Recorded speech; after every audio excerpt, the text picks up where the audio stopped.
On today's Newsmakers, Kirk Cameron, near-death experiences and miracles, that and more coming up.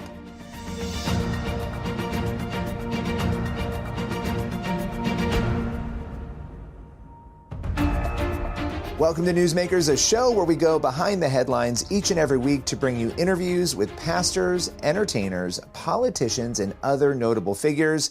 On today's Newsmakers, we're starting out with a conversation about Colton Burpo. You might know him as the real-life inspiration for the book and film Heaven is for Real, but he's all grown up now and he's here to share his powerful faith journey. Let's welcome him to the show.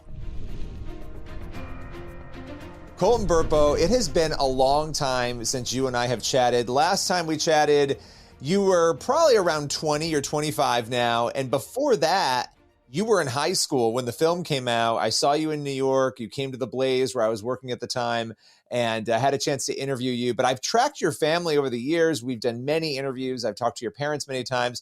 And here's the thing. I want to talk about the fact that you're going to be a worship leader, or that you are a worship leader at your church. Faith for you has continued to be a centerpiece in your life. What do you think it is that has kept faith at the center for you? Well, the biggest thing for me is when I was in high school, obviously traveling for the ministry, traveling for the book, traveling for the movie. At that point in time, I was just kind of going because I was told by my parents, all right, we're going here. All right, we're doing this. Like, I didn't really have that much of a say.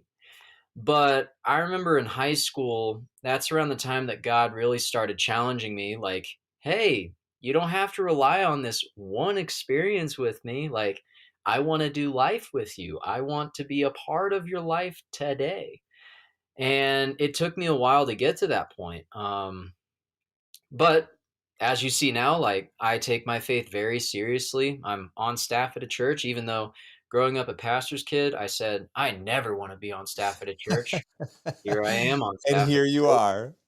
are. One thing I'd recommend, never tell God, like, I'm never going to do this, because You'll do it. you might end up doing it. But faith has been something very core to me, because obviously, if I'm not living my life to give glory and honor to Jesus and whatever I'm doing, then it's not really worth it. So on top of like all the other stuff, like I'm really involved also in like our youth ministry at our church as well. So it's been really cool now that I'm like a little older. I haven't experienced full life yet, but just a little bit older, I'm able to look back at like some of these middle schoolers and high schoolers and just try to encourage them in their faith, to try and help them out, because I've looked back many times and I've thanked my previous youth leaders, because I was like, oh man, these kids are rough. Oh man, I was worse. And Uh, it was a good conversation with one of my youth leaders I'm still in contact with. And he was like, yeah, you were a pain. And I'm like, and sorry. now you're seeing the other side of that. You know, I think something you just said is really interesting to me about the idea that you didn't have to rely on this one experience. Most people in life do not get the spiritual experience that you had. And your experience, obviously a mega viral experience. It was a feature film. It was a book, Heaven is for Real. For those who don't know, and I know this is a loaded question, can you take us through, and then I want to work back into your life now, but what was the event when you were 4 that happened, and how did it change you? Yeah. So obviously, for people that don't know, with Heaven is for Real, what happened is when I was 3 years old, almost 4, I had a ruptured appendix. I had appendicitis. Doctors misdiagnosed it. They didn't catch it for about 5 days. And then when the doctors finally figured out what was going on, I went into emergency surgery. And during that first surgery, that's when I had my near-death experience, where I remember lifting out of my body. I looked down, I saw the doctors, they were working on me. My mom, I saw her in one room. She was like on the phone talking with people, praying. My dad, he was in another room and he was praying very loudly at God. And at the moment, I was freaking out. I had no idea what was going on. Then I was sitting on Jesus's lap and he had some angels sing to me to calm me down. And then after that, Jesus had one of the angels fly me to heaven. And what I get to do is I get to share my experience, my memories of heaven, and share the hope of heaven with people. And that's kind of Heaven is for Real in a nutshell. I had a near death experience. I came back, and when you read the story or watch the movie, it's from my dad's perspective of he was a pastor and his son just went to heaven. How do you deal with that? Well, I love that. I love that. What is your, final message to people today? If people out there are struggling right now, they're looking for hope and they're looking at your story and maybe they haven't had the kind of miracle you did. Most people haven't. They haven't had the kind of breakthroughs that you have. What would you say to them to encourage them to see the goodness of God without having that sort of experience? Mm-hmm. Well, what I would encourage anyone that's listening with, whether they are a believer, not a believer, whatever it may be, one thing that has greatly impacted my faith today, like not just, oh, back when I was like 4 or back when I was 11, this happened, but like it still affects me today, is praying like, Lord, would you please reveal yourself to me? God, please show me that you are real. God, I want you to be an active participant in my life. Mm. Because through the Holy Spirit living inside of us, he wants us to do that. Through studying scripture, he wants to teach us. He wants to help us. He wants to guide us. Man. And what I would just encourage all the listeners is whether you are a follower of Christ or whether you're not, Jesus loves you so much that he always has his hand out. He always wants to take you by the hand. He wants to uplift you. He wants to comfort you. He wants to be with you. All you have to do is take his hand. That is powerful. I'm going to tell you, you thought you weren't going to be on, a church staff, but you're a preacher, just like your dad. So here you are preaching. That was powerful. And listen, Colton, we're going to have you back again very soon. We'll let your baby come first, which is super exciting. We are very, very happy for you and just appreciate you taking the time, updating us, taking us through your story today. Truly appreciate that. Yeah, no worries. What an incredible journey. If you're looking for more stories like this, head on over and check out our new documentary, Investigating the Supernatural Miracles. You can find it at cbn.com/supernatural. We'll be back in just a moment with more Newsmakers.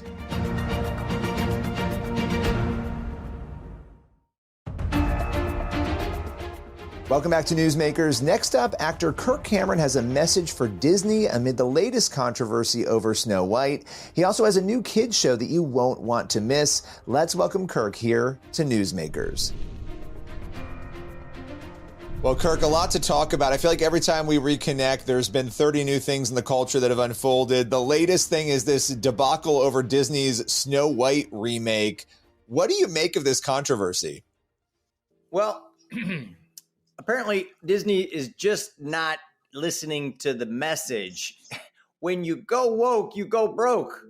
Hey, is it okay if I wear these glasses? I figure it makes me look more like you. Yes, yeah, you got it. You got to do it. Okay. Yes, Disney and Snow White are continuing to go down a road that parents don't want. I mean, trust matters to parents. And when you take a beloved movie like Snow White and you strip it of what is true and what is good and what is beautiful, and you start replacing it with actors and other values that are going against all of that, parents are going to start looking for alternatives. And fortunately, I've been connected with some really innovative people that are creative, that love God, that love the family, and love our country. And we're making new television shows and books, and that's what we're talking about today. Is a brand new kids TV show called Iggy and Mr. Kirk. It's the new Mr. Rogers, and it's teaching kids wholesome lessons and igniting their imaginations for good. Yeah. Well, and all the things that, people want Disney to be and that Disney maybe was at one point, that's sort of evaporated. And to your point, and I want to get into the show and talk about that. And Trent, I want to come to you in a minute, but it's interesting.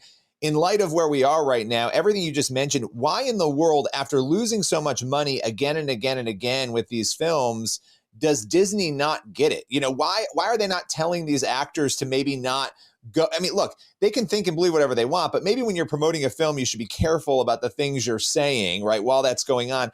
Kirk, why do you think Hollywood doesn't seem to get this, even though the evidence is there? Well, because they're ultimately not serving the people. Now, that may seem counterintuitive and like, well, Kurt, you could argue with me about this. But at the end of the day, this is a business. And you would think, well, but why doesn't Target switch all their stuff around? Why do they still offer, tuck pockets for girls' bikinis, right? Like, that doesn't make any sense when the parents don't want that and they're not showing up to buy that stuff. Well, when you're funded by great big funds like BlackRock and State Street and all of this other stuff, you can see videos where they're saying, look, there's a bigger financial loss for companies than just the customer not buying their stuff. And that is that their investors, their funders are telling them, we want these values pushed from the top down. And I suspect that that's what's going on. Now, you can't do that forever. If ultimately you can't sell your movies in the box office, well, then you've got to come up with a different strategy eventually. But I think they've still got some staying power, and we'll see how long it lasts. In the meantime, parents have a viable alternative with Brave Plus, which is an amazing new streaming platform with time-tested, parent-vetted content like Iggy and Mr. Kirk, like Bob the Builder, Strawberry Shortcake, and others that they can go to, and it's safe without a second thought. It's teaching their kids character, virtue, and faith. When you have a name like you have and people know you and there's that trust built, you then move into this really interesting area of a kid's show. Why was it important for you to do The Adventures of Iggy and Mr. Kirk and to kind of go into this arena, which I think it's in light of what you've done in recent years, similar but different from a lot of the things you've done in the past? Two things. One, I think it's divine direction. I think God opens doors and closes other doors. And then number two, it's because I have kids of my own and I have a granddaughter. And so I want to help build a library of books and TV shows that she can watch that I know is going to be developmentally good for her, that's going to teach her virtue and introduce her to God and concepts like forgiveness and truthfulness and overcoming fear and teamwork and telling the truth. All of this stuff seems to have been lost in the interest of companies that just want to make money, entertain your kids with digital junk food. But we want to get back to the things that are actually going to nourish them and be good for their hearts and minds. At the end of the day, Kirk, just as we sort of round out the conversation, when you think about your legacy in entertainment, you've done a lot in entertainment across the board. What for you is the most important thing that you will be remembered for, that you will accomplish, that you will do in this space? I don't know. I guess we got to wait and see what people will remember. But when we're talking about this space, I assume you're talking about family entertainment and children's programming. So, when I was on Growing Pains, that's going to be something that people will probably always remember because that was a family show and I was a kid. But I really do believe and I honestly think that this could be the most important thing that I've ever made. And that's why I'm so grateful for Brave Books and Brave Plus, is that we talk so much now in the news about making America great again and healthy again and safe again. And PBS is on trial. I mean, PBS is where the first Mr. Rogers was aired for the country. And now they're on trial for spending hundreds of millions of dollars on radical leftist woke ideology and pumping kids' heads full of this kind of stuff. And I want to get back to giving kids good, wholesome things that are fun for them to watch. They're engaging, they're visually beautiful, and that nourish their hearts and minds. So what could be more important than that? I love it. That is a great legacy to have. I appreciate your time today. Thanks, Billy. You can download the Brave Plus app to watch Adventures with Iggy and Mr. Kirk right now. And we'll be right back in just a moment with more Newsmakers.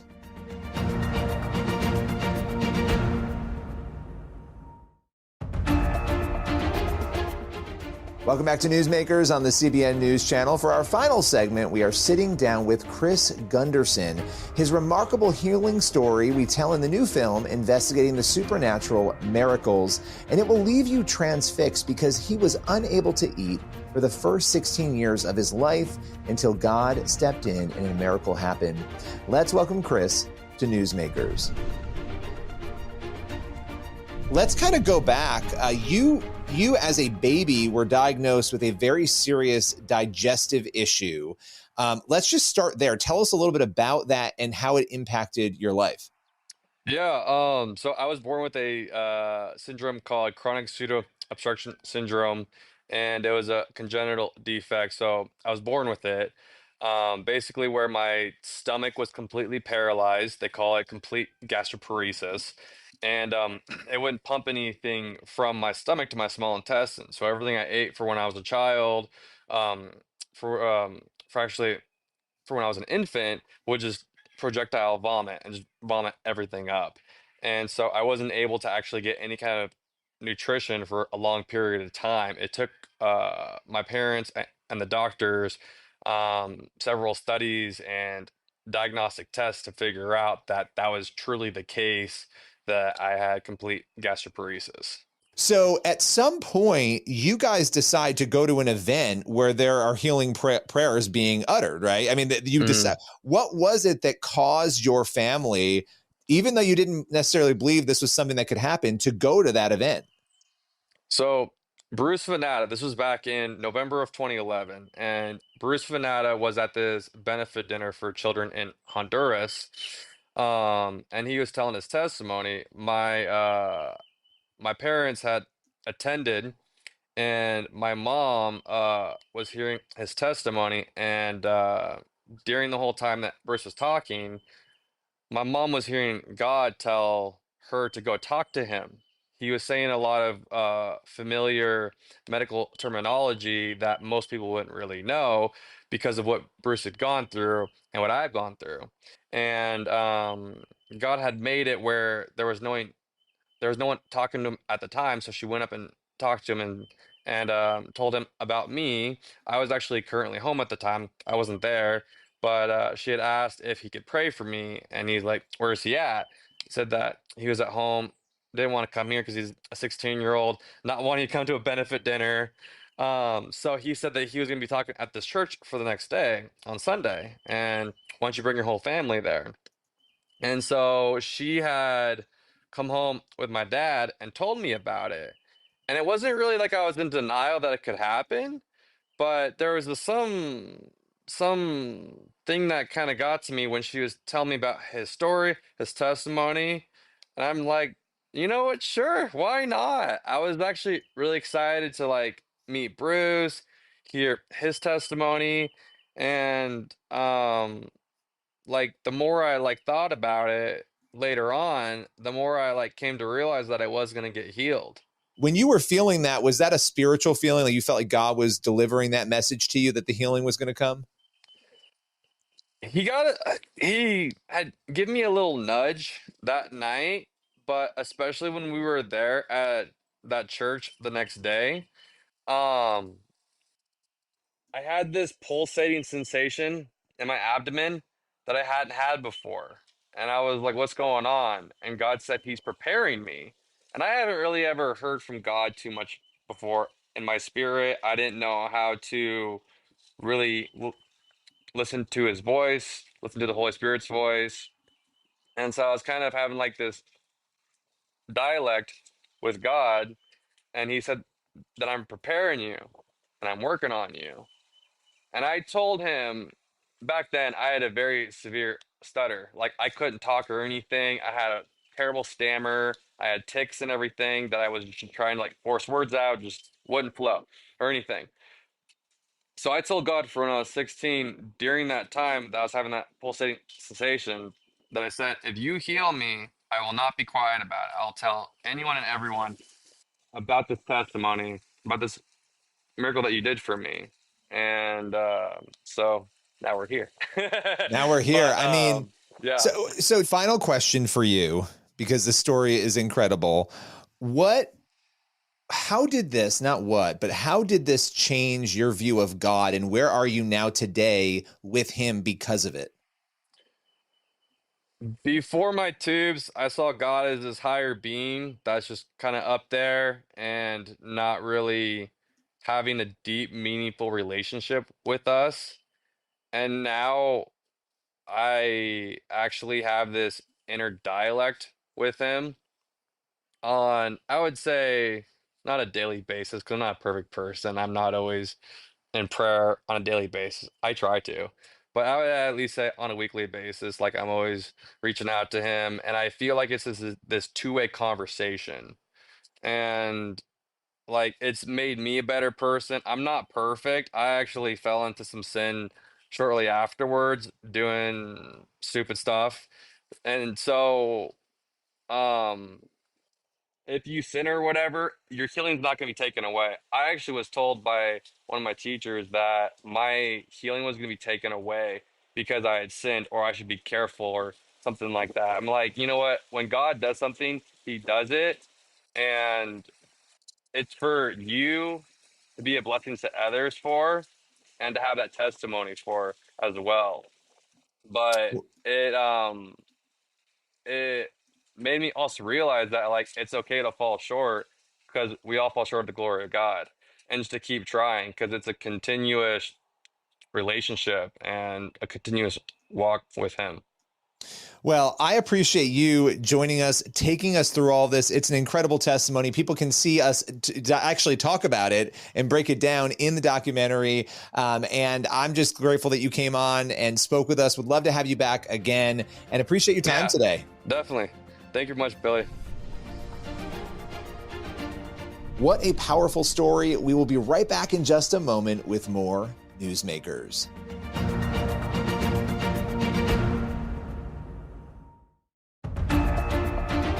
That's all for Newsmakers. Thank you for watching, and be sure to head over to the CBN News YouTube channel. That's where you'll find the full interviews you saw on today's episode. We will see you next week for another episode of the show.